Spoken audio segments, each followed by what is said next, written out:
4:30 p.m. Waterloo Bridge, London. Grey sky, wet pavement. The mundane choreography of a city commute. Georgi Markov joins the queue for the number 109 bus, just like every other evening. He is not hiding. He is not looking over his shoulder. After years in exile, he has allowed himself to believe that London is safe. He never sees the man clearly. Just an impression, a stranger close behind him in the crowd. Then it happens. A sharp, sudden sting in the back of his right thigh, like a wasp, like nothing at all. The stranger stoops immediately, apologizing in a thick foreign accent, retrieving a dropped umbrella from the ground. Before Markov can even process the pain, the man has vanished into a taxi, into the rain, into the crowd. He mentions the odd red welt to co-workers at the BBC that evening, almost laughing about it. By nightfall, fever. By morning, vomiting, collapse. By the second day, his white blood cell count is cratering and physicians are working blind, chasing a killer they cannot name. On September 11th, 3 days after a stranger's umbrella brushed his leg, Georgi Markov is dead. His body has failed the way a body fails under systemic poisoning, organ by organ, in total irreversible collapse. During autopsy, forensic pathologists extract something almost too small to believe caused this. A sphere of platinum iridium alloy, 1.7 millimeters wide, smaller than a pinhead, drilled through with 2 microscopic holes. Whatever had filled those holes was already gone, dissolved, deployed.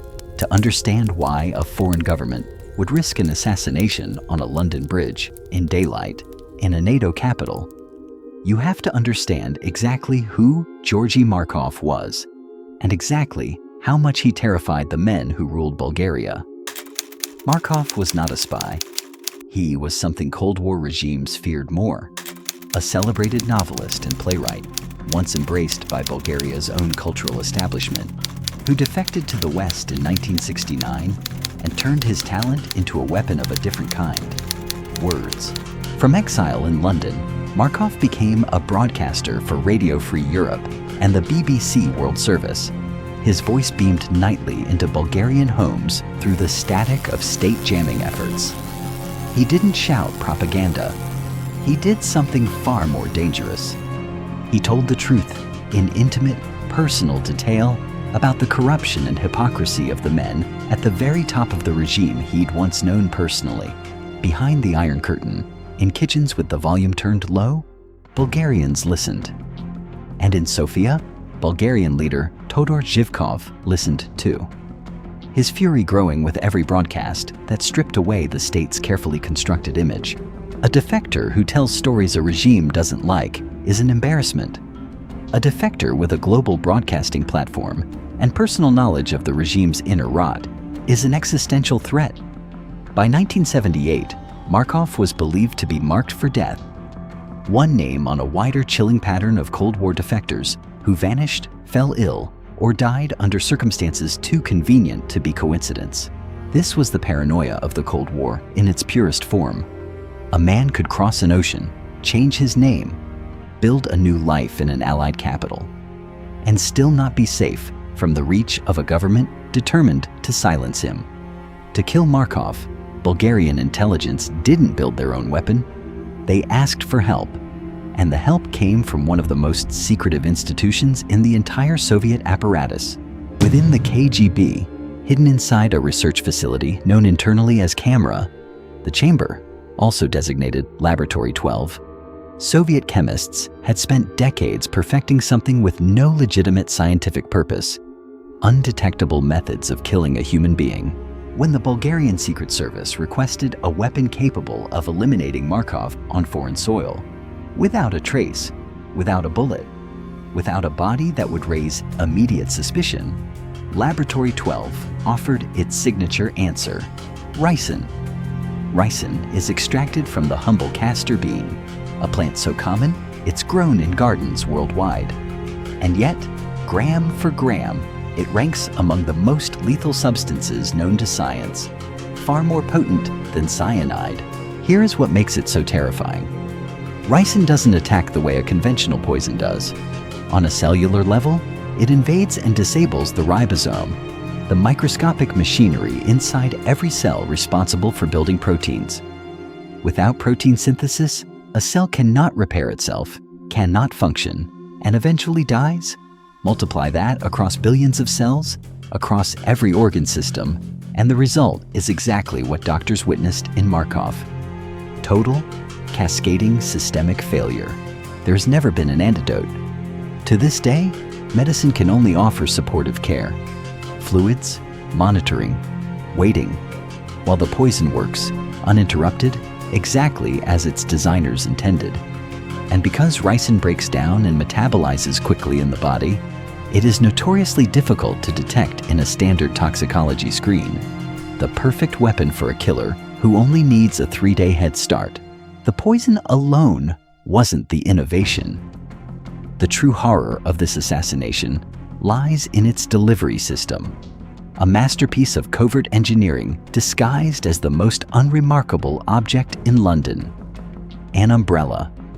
Concealed within the umbrella's shaft, engineers had built a miniature pneumatic weapon, a firing system small enough to hide inside a rod, barely a centimeter wide, yet powerful enough to break human skin from close range.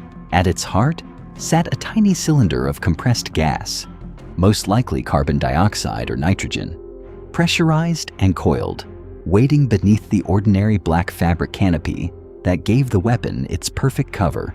The trigger required no dramatic gesture, no visible motion a bystander would ever register. Disguised within the natural curve of the handle, a subtle mechanical shift was all it took. One press, one silent discharge of gas, one pellet released at just enough velocity to lodge beneath the skin and be mistaken for an insect bite. The pellet's design is where the engineering becomes almost artful in its cruelty. Platinum iridium was chosen specifically because it is biologically inert. The body would neither reject it nor dissolve it, allowing it to sit undetected in tissue. Drilled through its center, 2 holes, each smaller than a human hair, packed with a lethal dose of ricin. And then, the final touch. The holes were sealed with a wax-like coating, engineered to melt at precisely 37 degrees Celsius, human body temperature. It wasn't just a poison delivery device, it was a timer, a dead man's fuse built to activate only after its trigger man was already gone. By the time the wax dissolved and the ricin released into Markov's bloodstream, the man who fired it was already checking into a flight out of the country. The weapon had done exactly what it was built to do, kill without a shot ever being heard. Scotland Yard's investigation ran into a wall almost immediately. No gun, no bullet wound, no witness who could offer more than a vague description of a foreign-accented stranger with an umbrella. For a case this strange, detectives needed help no one in Britain could offer. Until American intelligence, aware of a nearly identical failed attack on another Bulgarian defector in Paris, provided the missing piece, the pellet. Once British forensic scientists identified the platinum iridium sphere and its drilled chambers, the picture became horrifyingly clear. But knowing how Markov died was not the same as proving who had ordered it. The response from Sofia and Moscow was immediate and absolute. Total denial. No knowledge, no involvement, no weapon. For decades, official channels offered nothing but silence and the technical blueprints for the umbrella, if they were ever formally recorded, vanished into Eastern Bloc archives that Western investigators have never been permitted to open.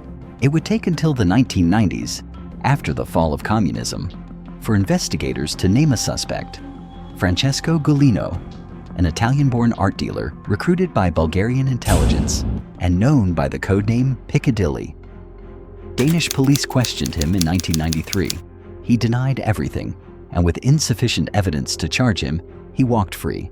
Gullino spent the following decades moving quietly through Europe, always one step ahead of formal prosecution, until his death in Austria in 2021, taking whatever he truly knew to the grave and closing the door on the last living link to the truth.